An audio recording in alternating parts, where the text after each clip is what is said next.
Brother Walter Brueggemann talks about the prophetic imagination, and Abraham Heschel wrote a powerful book on the prophets. And one of the things that they point out is that we often misunderstand the biblical prophets. We think the prophets were fortune tellers trying to predict the future, but that's not really it.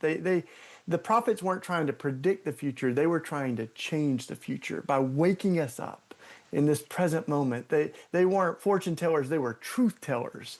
And one of the visions of the prophets was this vision that we will beat our swords into plows and our spears into pruning hooks, that we will literally turn the tools of death into tools of life. Ooh, I got little chill bumps on my arm there. So as some of you all might know, this has inspired us. We don't have a lot of swords in America, but we got a lot of guns. So we've been turning guns into garden tools. It's such powerful work because we see that all things can be made new.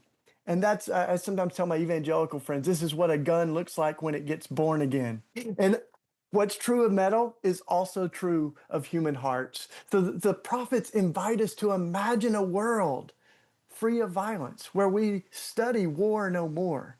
And they lead us towards that peace. So peace doesn't come from the top down, it comes from the bottom up. It comes from people like you and I that lean into that prophetic spirit and say, we are tired of killing. We are fed up with violence. We're literally going to turn our weapons into garden tools. We're going to give up war and we're going to start gardening, y'all. So I want to invite you today as our action step to connect with this work happening all over the country to chop up guns and turn them into garden tools. And you can find it at rawtools.org. We get our name from flipping war around backwards. But maybe you have guns that you want to see them transformed. There's a link on the website where you can disarm.